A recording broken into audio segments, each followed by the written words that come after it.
So I'm going to talk to you today as a little more of a 30,000 foot overview.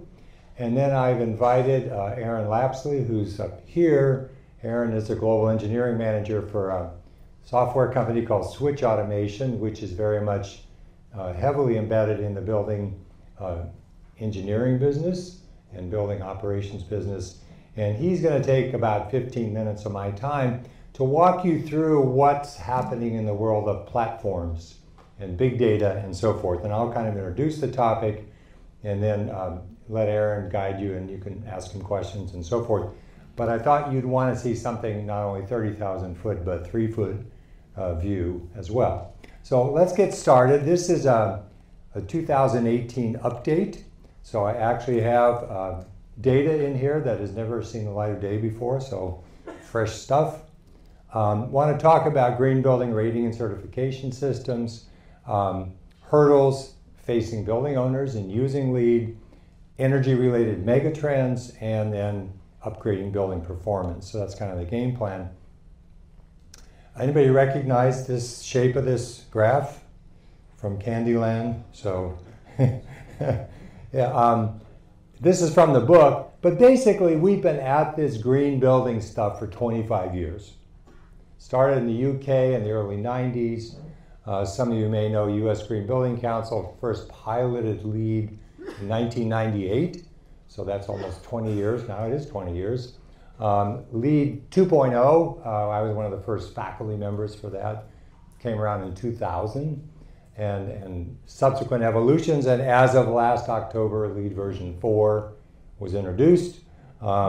Meanwhile, throughout the world, people have been essentially doing the same thing. So if you go to Singapore, they have a green mark system. If you go to Australia, New Zealand, South Africa, it's Green Star. There's all kinds of systems out there now, but they're basically all modeled on the UK, which is we set up all of these environmental impacts. We give weights between different ones of them. We give you points for doing various good things. We add up the points and we give you a score. So that's kind of the essence of it. And just curious, is anyone here a LEED accredited professional? So 1, 2, 3, 4, so just a handful of people. We have all these rating systems, and so my question is, are they a cure or a curse? And you could say, well, they've been a great success because everybody knows about them. Over the last 20 years, we've certified in the US around 40,000 buildings. Here's an example of one, solar, not quite net zero, but a really nice building in the San Diego area. A research institute. You can see the solar panels there facing the blue Pacific. But what happened is we started with a very simple system. I could train people in one day and explain the entire LEED system to them. And you really couldn't do that today. And the old saying, a camel is a horse designed by committee. So you know that. So LEED, it became, started as a thoroughbred and became what I call a 4-humped camel over the years. It got very complex, and it doesn't please anyone today. There's more than 10,000 credit interpretations. So it's become a bit like scripture, very simple scripture and thousands of interpretations. And some would say, well, the world's complex and we just have to adjust to it, but it makes it almost impossible for anyone to really understand the system. And so as a result, the growth of LEED has plateaued. And by the way, if anyone wants to take notes, I'll make the presentation available to the Best Center and they can give you a link to it. I'll put it up on the web. But basically the LEED system, so NCCS, new construction, core and shell, peaked around the time of the recession, interestingly enough, and never really recovered. The same thing for existing buildings. So you can see kind of the lower bar out at 2015. Existing building certifications, and then commercial interiors are the 3 main LEED systems still. And if you look at the last 3 years, in fact, I've given you the numbers for the last 6 years, you can see that LEED does have its fans. There's about 3,000 certifications every year. About 1,000 are commercial interiors, 500 or 600 are existing buildings, and the rest are new construction. So that's kind of where we're at today. It's no growth. It's out there, people use it, but heavily used in commercial real estate, particularly new construction, for economic reasons. If you want to lease to any kind of significant tenant, and you're a commercial building owner, they're going to have LEED certification in their specs that they give to their real estate broker and say, we want, 3 floors of space in a office 60,000 feet, 100,000 feet. We want that space. It has to be LEED because our people care about it. Our employees want it. So when you go to high-end Class A commercial real estate, and to some degree in places like the Bay Area, particularly high-level corporate real estate, you're seeing still a lot of interest in LEED, but dramatic drop-offs in all other fields. In higher education, you could see actual numbers. So I think this should work. So this is registered projects, dropped off dramatically last year. Certifications up there. But you could see the numbers are really small. I mean, just think about how many higher education institutions there are. California alone, if you count community colleges, universities, state colleges, at least 100 right there in California alone. So you basically see that the growth is not there, and it's pretty small compared to the total population. If you do K-12, it's even less. If you do healthcare, it's even less. If you do retail, it's even less. So in terms of market penetration, really not happening. And so the impact has been limited. If you look at the end of 2017, about 40,000 projects, 6 million commercial buildings in the US. So you can do the math, less than 1%. If you look at it in terms of area, because LEED has been very successful in the large commercial office arena, so 300,000, 400,000, 500,000 square feet, it's about 4% of building area. If you look at it in terms of our energy and carbon challenges, this system doesn't get you there. Far more Energy Star certifications. But Energy Star is just relative improvement, right? And you say, well, how are you doing? Oh, I'm better than the other guys. How are they doing? They're not very good. That's our sort of building energy use today, but about 4%, 4.4%. But there's roughly 88 billion square feet in the US. If you look at what's being built in the rest of the world, that's where all the action is. Aaron probably knows the numbers better than I do, but probably half the commercial real estate in the world is being built in Asia right now, maybe 2/3. So that's where we really have to work in terms of carbon, but we got our own work to do here at home. Existing buildings lag even more, around 6 million buildings. Annual certifications, 600. Do the math. You guys are in the math business. 0.01%, that's not a typo. 1 in 10,000. So my analysis and the analysis in the book, by the way, just to get everyone to pay attention, I will give away a free copy of this book to the person who asks the most interesting, challenging, or obnoxious question when I'm done. So be thinking about that. Yeah. I'm sure you have your favorites already. Reminds me of that old Bill Cosby joke, why is there air? Why is this happening? So there's a lot of reasons you can go through, but basically too costly, too complex, not enough business value. And if you're, Harvard's done 100 LEED projects. Most universities, like University of Oregon, have probably done 15 or 20. They said, okay, that's good enough. We don't want to spend $100,000, $250,000 to do certification. We'll just change our specs and hope for the best on new construction. Very little take up in higher ed and existing building certification, even though that's where you would expect to get the biggest bang for the buck. It's just a real hard sell to management outside of commercial real estate. Because in commercial real estate, as I kind of alluding to earlier, you want to make sure that the building next to you, which is just like yours, Class A, 300,000 square feet, 500,000, and it has a LEED certification, you don't want to be disadvantaged in the marketplace. So you're going to do it, and if you have an existing building, you're going to do the LEED E-Bomb certification. But again, only in those competitive markets in big cities, central business districts where you're competing with somebody within a few blocks. There are alternatives, as I'm kind of saying where LEED works. LEED works if you're doing a $100 million building, if you're doing Google headquarters or Amazon headquarters, you're going to do LEED, because in the overall building budget, that's nothing. And you know, your senior management wants to know, are we in the best of the class?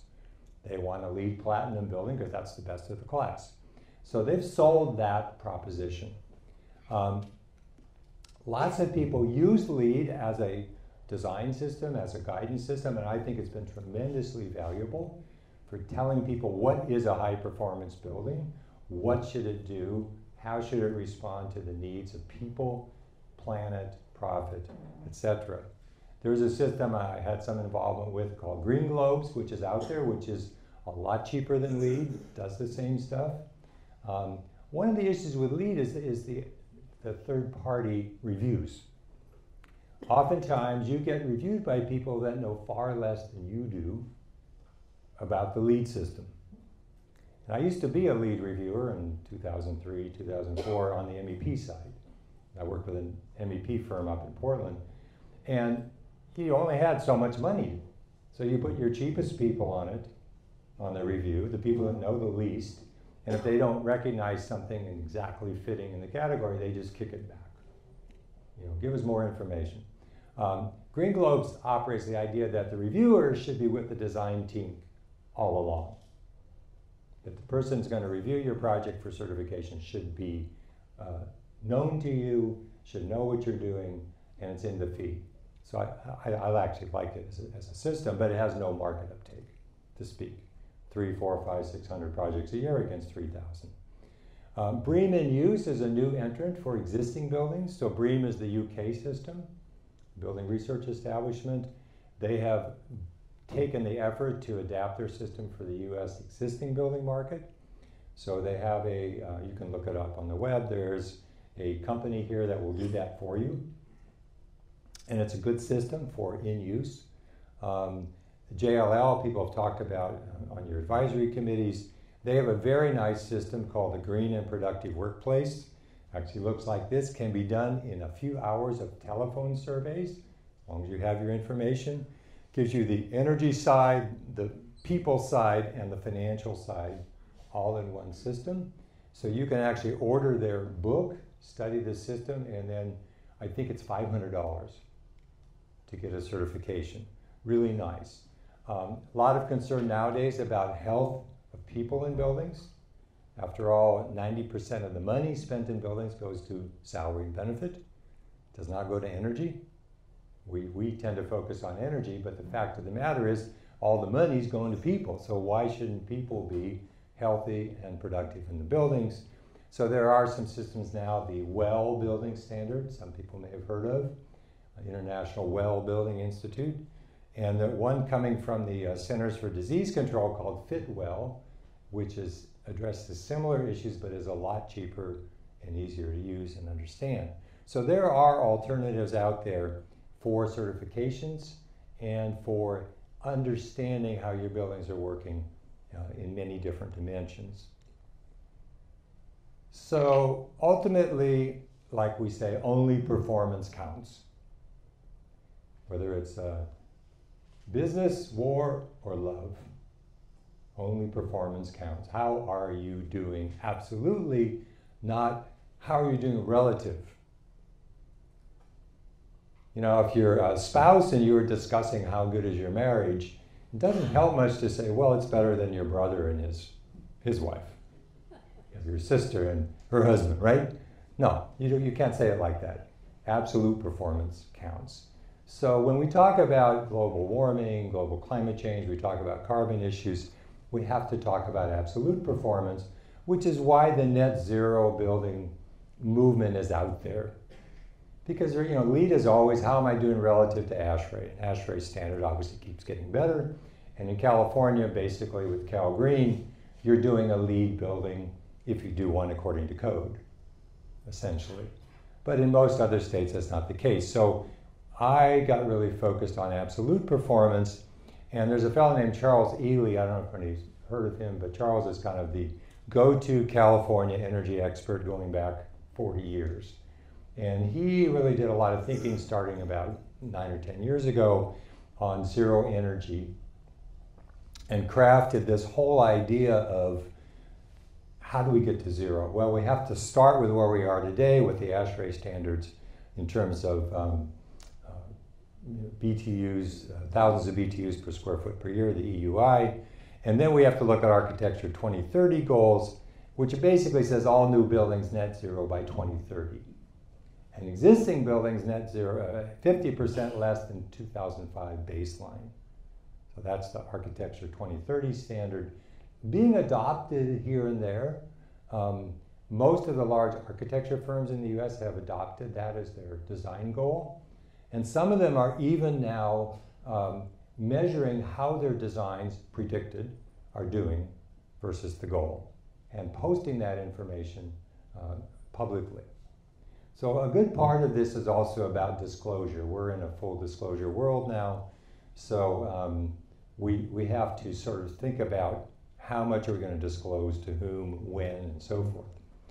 So this might be great art, but I asked myself when I started looking at LEED, LEED is really like a painting like this or a Jackson Pollock painting where you just put the canvas on the floor and start emptying paint cans over it. It's become too complex. So I started to ask myself, is there a better way that we could do it? And I instead of the sort of drip painter idea, I got the idea, painter is you get a blank canvas and you fill it up. A sculptor's idea is you get a blank piece of marble and you take away everything that's not essential to your design, your vision, right? So you chip away, and my feeling was we ought to chip away so that we're just focused on key performance indicators.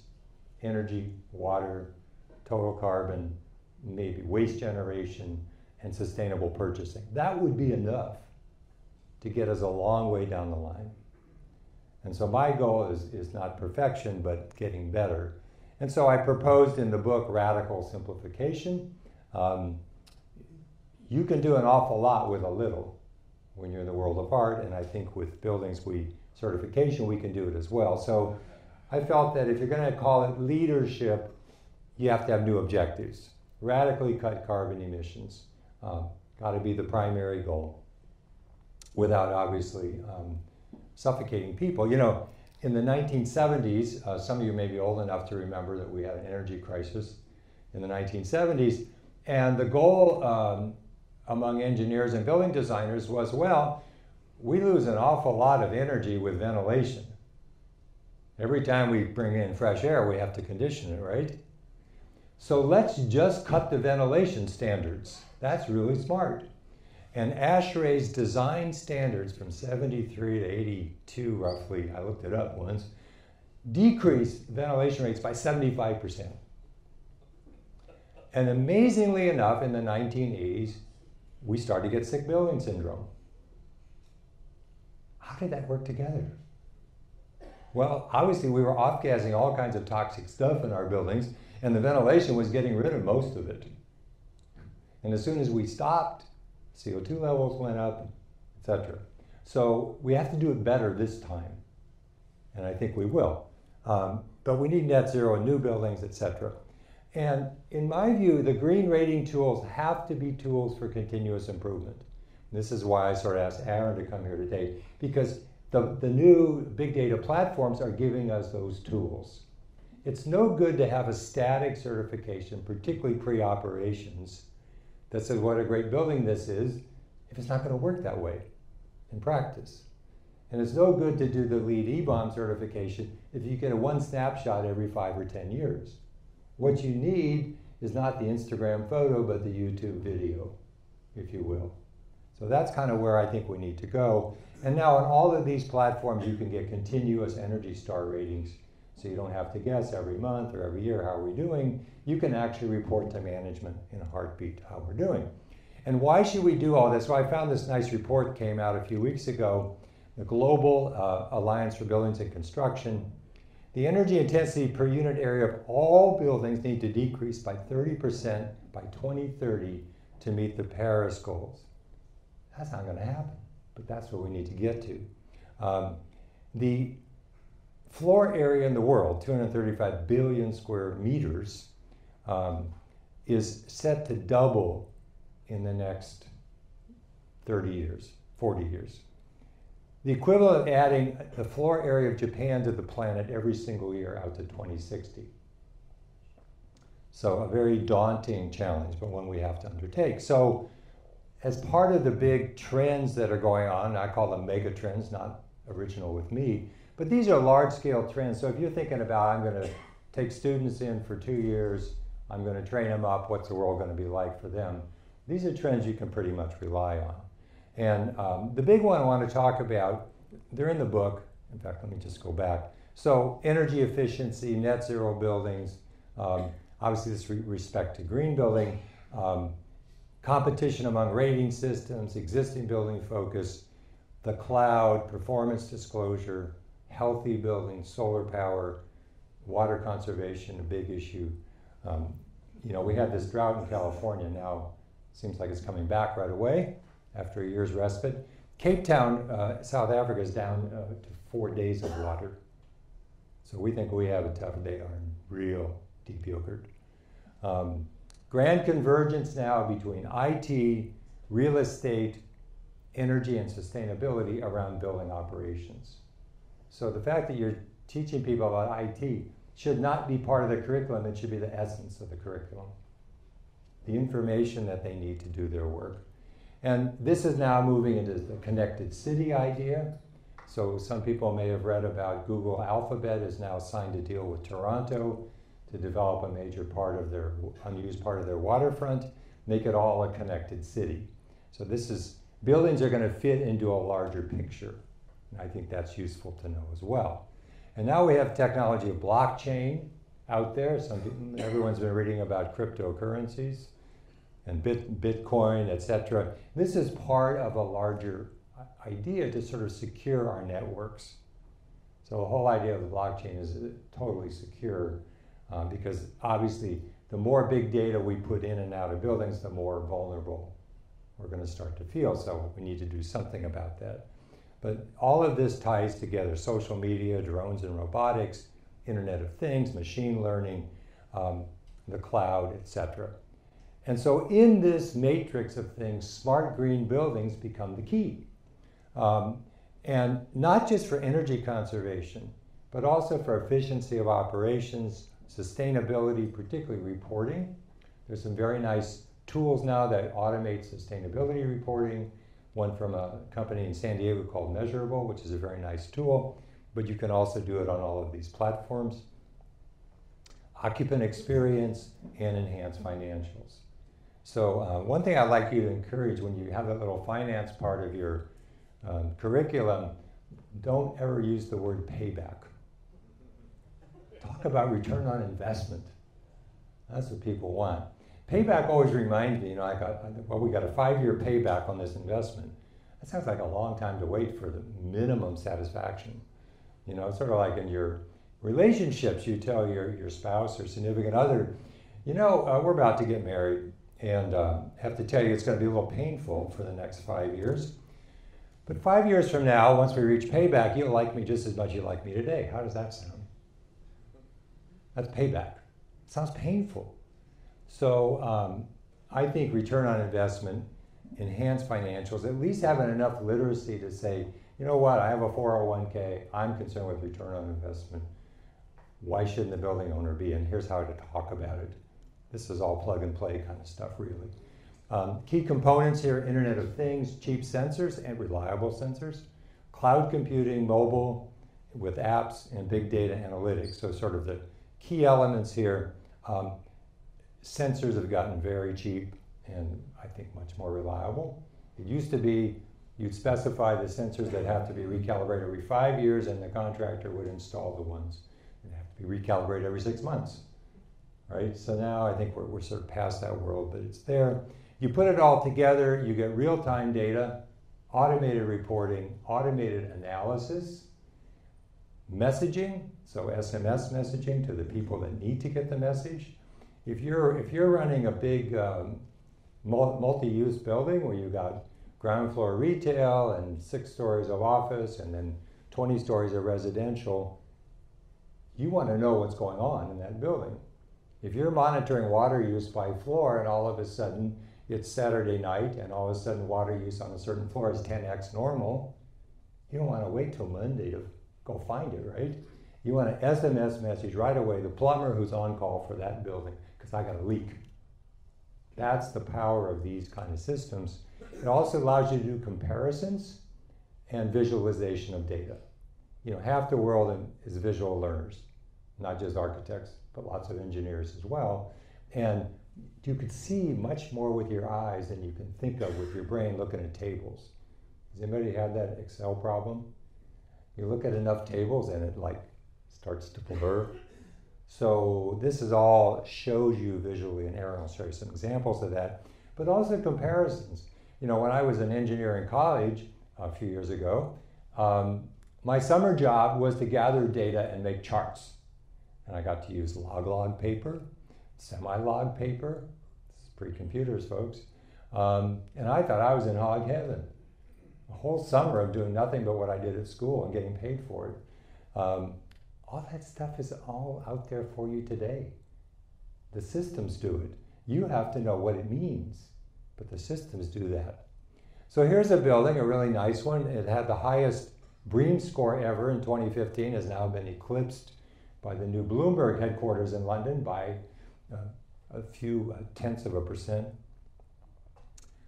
27,000 sensors, smart green building, European headquarters for Deloitte, big consulting firm. You know, commercial building. This is the state of the art on high-end commercial. So allows you to keep score. I'm going to let Aaron take over now and do your thing.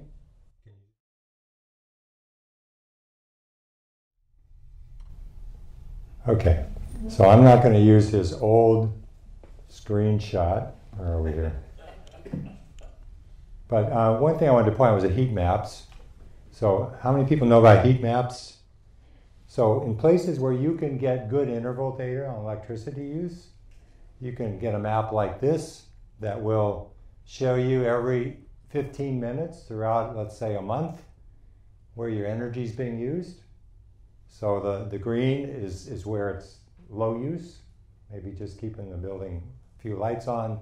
Red use, obviously, daytime during the week. But what you could see is right away your eye can spot anomalies. Your eye can easily see, well, something's going on there, what's happening. And let's say you all of a sudden had an energy spike up here. You would say, well, wait a minute, what happened at 2 o'clock Wednesday morning? You know, that sounds like an odd time to have an energy surge. Well, and then you because it's all time-stamped, date-stamped and time-stamped, oh yeah, we brought on a new cleaning company and somebody forgot to tell them how to turn off the lights floor by floor, so they just turned on all the lights in the building when they came in at night to do their cleaning. Well, all of a sudden you can spot that rather than waiting to the end of the month and all of a sudden you see, gee, I got this much higher energy bill, where did it come from? So I like heat maps as one of the visualization tools that you can easily get out of these systems, right, sir? Still? We do still do that one, Jerry. That is a current screenshot. Okay, I like that. So the other things that are going on, just a quick disclosure ordinances. So we have these in a number of cities. Not perfect, but all of a sudden, if you're a commercial building owner and you have to list for the public how much energy your buildings are using, you start to get motivated towards not being in the lower half, right? So I think the whole idea here is called the Lake Wobegon effect. Everybody wants to be above average. So all of a sudden, disclosure ordinances are going to come into play because they're easy to enact. Energy in existing buildings, one estimate is that low-cost, no-cost operational changes could double energy efficiency in commercial buildings. So we know we can do a lot better than we're doing now. Obviously, solar power use coming in big time, and net zero buildings. And the key to net zero is it does give you a nice thing to shoot for. So even if you're not, zero EUI, if you're 20, you're doing a pretty good job. And you've got to get to 30 EUI on the base building design before you add solar, or you're wasting a lot of money. So this starts to push everybody on the design side, at least for new buildings, how much better can we do? And I used to say 10, 12 years ago, I said, well, at least make it solar ready. Make the roof strong enough, have some electrical connections coming down from the roof so that you could easily retrofit panels as they get cheaper. And so solar PV has been on about a 6% annual cost decrease for the last 30 years. So there's no reason it's not going to become even cheaper in the future as people get more sophisticated about the technology, as buildings with sloping roofs start to get Elon Musk tiles, solar roof tiles come on. I mean, this is an idea that's been around since the 80s, solar roof tiles. So we're going to see lots of action still in solar and net zero. And so I think from a student's point of view, to own the future, you have to go to where the ball is headed.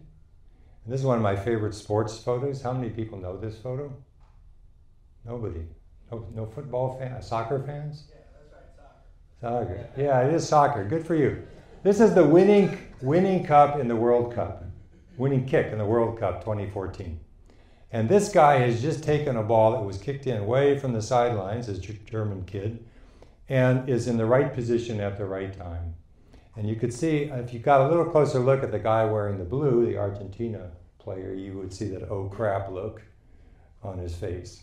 So you got to go to where the ball's headed. And so you say, well, what's the technician's role in all this? You have to know the equipment. Obviously, if Aaron's going to come in and tell you that the economizers aren't working, you have to know what an economizer is and how it should be working and how you can figure that out for yourself in the future by measuring things like outside air temperature and some return air temperature, right? So work with others and big data sources to establish the reasons for suboptimal performance. So this is an area of analysis, but it can be, with the platforms in place, you can get a lot more information in a hurry. And I think what Aaron was showing was real-time data. You actually know how the systems are working. What's happening in a lot of cases now, companies are now offering this service, data analysis service, where they'll have a war room, 20, 30 people, monitoring buildings all over with all kinds of, tripwires, if you will, when something goes wrong, and they'll be dispatching the techs, or they'll be calling the techs and tell them what to do. So in a way, I liken this to the human body. We have tens of thousands of sensors and one CPU, right? You got all of these sensors in one brain. So what we're really doing is decentralizing sensing and centralizing intelligence with these systems. And I think there has to be a role for that in the future going forward. You cannot expect every person in every building to have that analytical capability across all systems. It's not going to happen. So you need some way to do this. And I think what I liked when I first learned about Switch, and full disclosure, I spent a good part of 2013 working with them on their North American business entry. What I liked about it was the idea you could bring portfolios online in a hurry. So you could bring 100 buildings online in 6 weeks, and as long as they're IP addressable systems, never visit the buildings to get the data. If you're in a city that has a green button program where you can get 15-minute interval data on electricity use, you've got tremendous power at your fingertips that is not being used today. So I think that the traditional, and Dave Sellers and people do the traditional commissioning, you have to have that, but you also have to have ongoing real-time data, monitored, analyzed, displayed, etc. So utilize knowledge embedded in big data to find and apply improvement strategies. There is now software out there that will do essentially remote energy audits. The GSA is using, the federal government, biggest landlord in the country, that'll basically say, if I know your building use, your size, the age of the building, the weather, and your energy use, I know enough to tell you what you could probably do as the next 10 steps to improve energy performance. It doesn't get it done, but the software is out there now to do that. This is off-the-shelf stuff. This is not stuff you have to customize, even though you can. And finally, I need to communicate all this. So the gentleman here was asking about the ambassador role. I think technicians need to know how to communicate to building owners, at least in straightforward terms. You just can't say, well, you got a problem with the Johnson bar on level 3 and expect management to respond, right? You have to be able to say, we're running about 10% less efficient than we could be, and that means about $500,000 a year in building costs. Would you like me to take another look at this?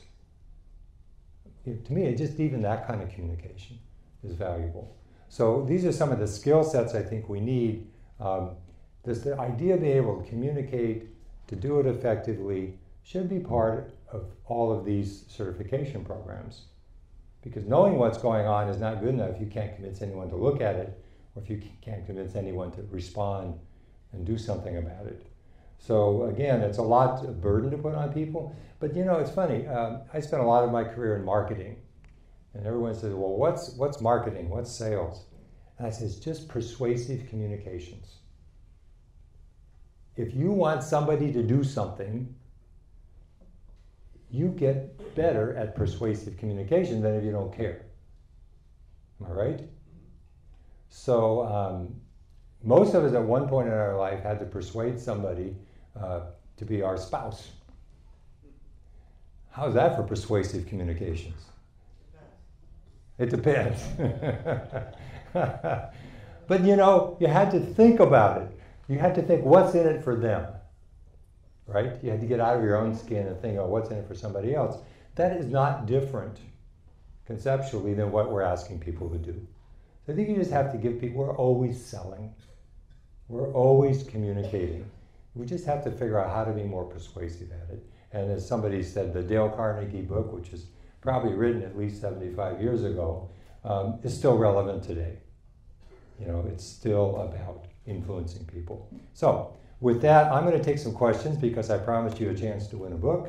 But the takeaway is it's buildings and infrastructure together. The world is going cloud-based and mobile. If you don't like my talk, you're probably checking your mobile phone right now and getting data in the cloud. Smart building operations are the future. A focus on existing buildings is much more important, and we have to fine-tune absolute performance.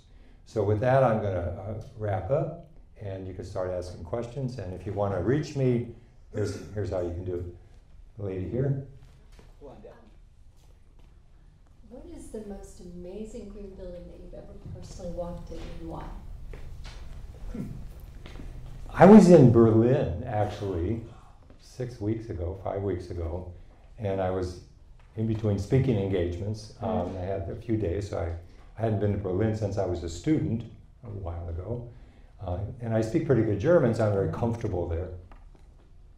So I asked somebody to give me a view, a tour of a building, and this guy arranged one on a Saturday morning in November, a building called 50 Hertz. How does that sound? And 50 Hertz is the operations company for the old East German electricity system, the interconnection system. And so they actually make sure the juice is flowing everywhere in what was the former East Germany.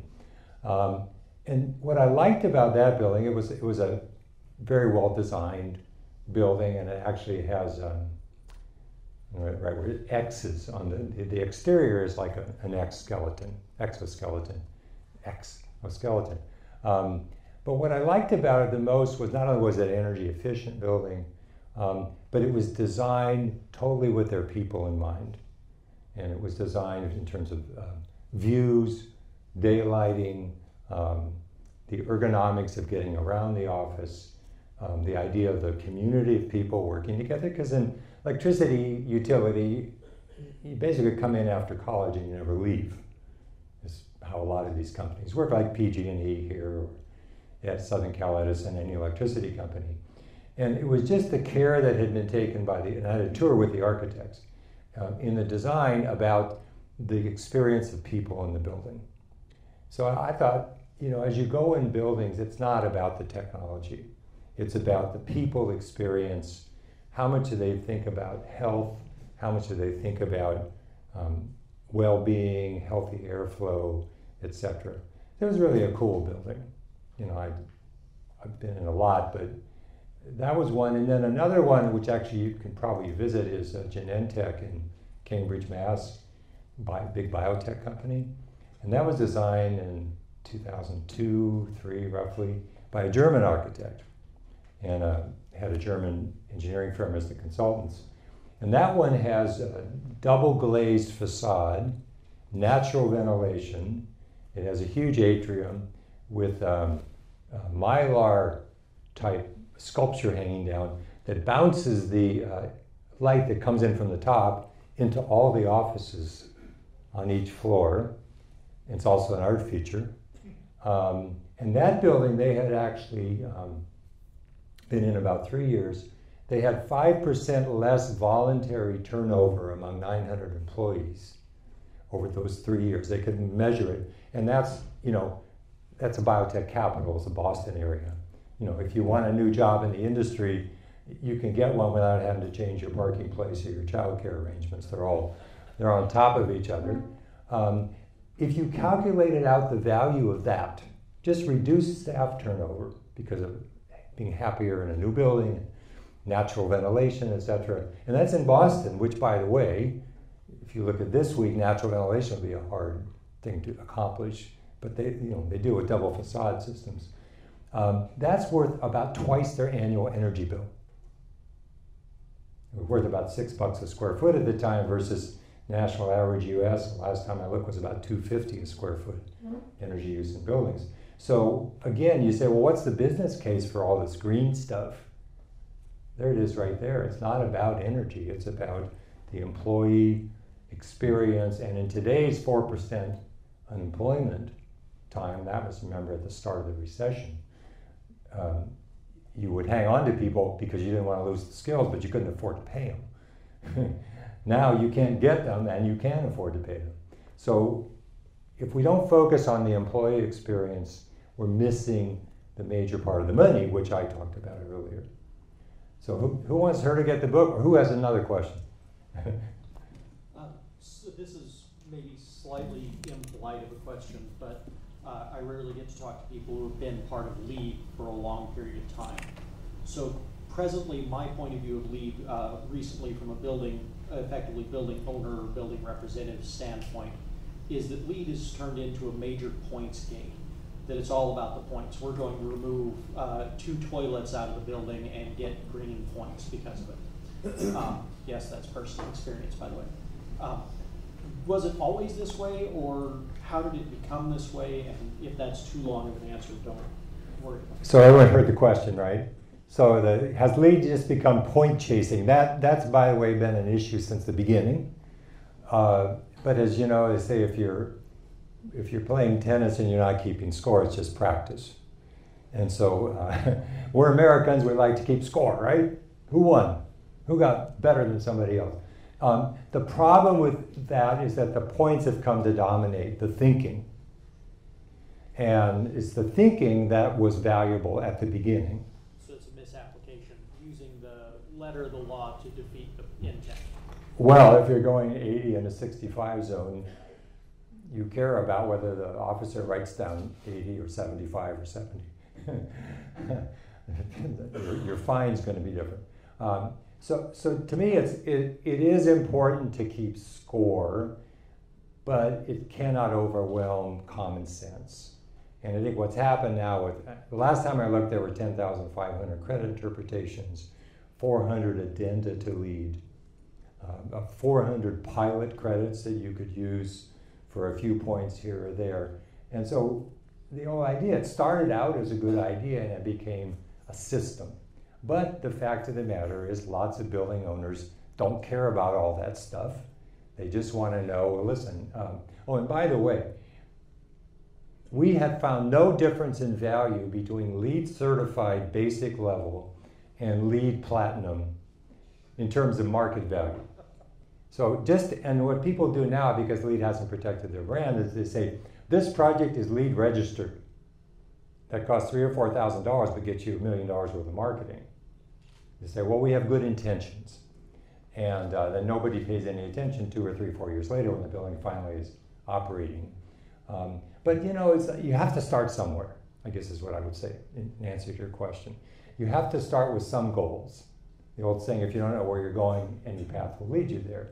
So I think LEED has done a tremendous service by showing how many different ways you could do sustainable design and operations. It's just that, like every other tool, it has to be used properly. And so I go on and on about this, wrote lots of books about it, but the bottom line is it's had a positive impact on the design community, on the engineering community, which, as many of you know, can be very hard-headed about accepting any changes. I'm 8 years of engineering school, and they finally found out I was still there and kicked me out.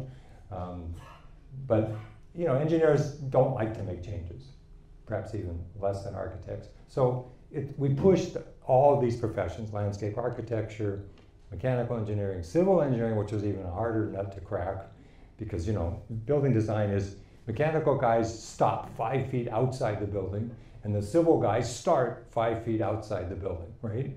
And that's like, well, and if you want to recycle water that's coming off the roof, well, whose job is that? Is it the plumbing engineer? Is it the civil engineer? Is it the landscape architect? You know, all of a sudden we had to get multidisciplinary in our design work, which is very valuable. If you're going to talk about sustainable design, it has to be multidisciplinary. Question here. Just getting back to... Oh, I'm sorry. It's kind of related to what you just said. Just wanted to ask if LEED certificate given to the building can be taken away and downgraded down the road? So the original idea was you had a LEED for new construction certification, and every 3 years and then every 5 years you had to recertify the operations. And there was going to be a whole goon squad of people that would come around at midnight and rip the plaque off your wall. If you didn't recertify, well, that kind of went by the boards. So if you hear a building that was certified in 2003, you have no idea how it's operating. And by the way, one critique of USGBC is they don't know how any buildings are operating. There's a database of 40,000 buildings. They can't tell you how any of them are operating. It's a total dereliction of duty in my world. If you don't even know, you gave them a certificate, how are they doing? Are they even better? The last study that was done was 2008.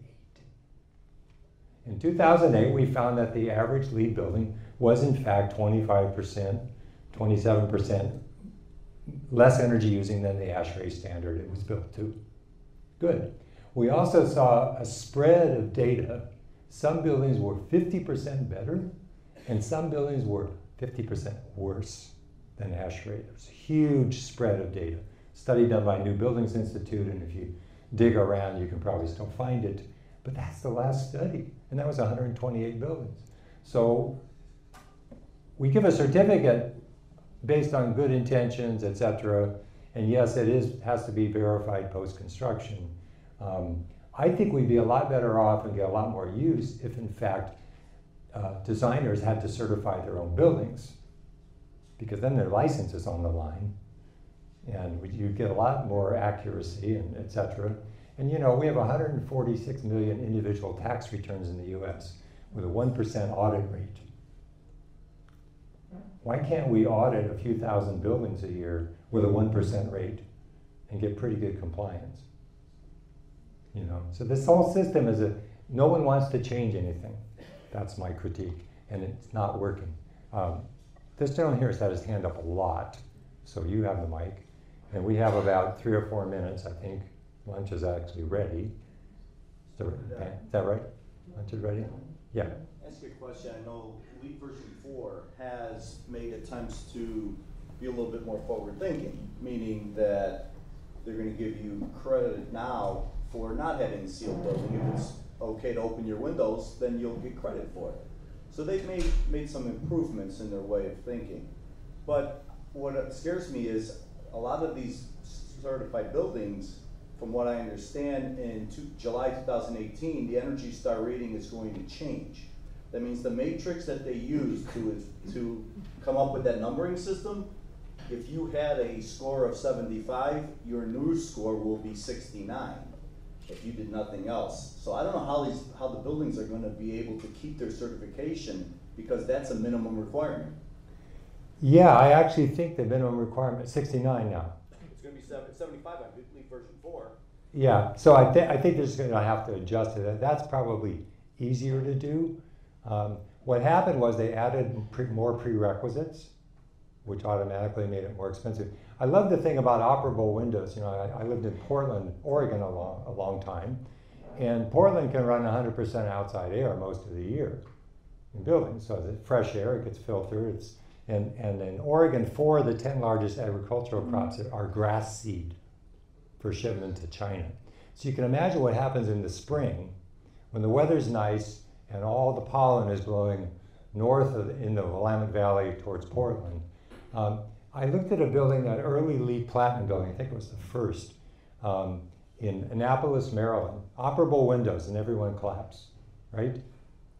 And a green light went on when it was okay to open the windows. Only 10% of the year did that green light ever go on during working hours. Why? It's humid. If the temperatures go up even a little and you have 90% humidity, it's not comfortable to run on outside air, right? So this is like, we have all these fads.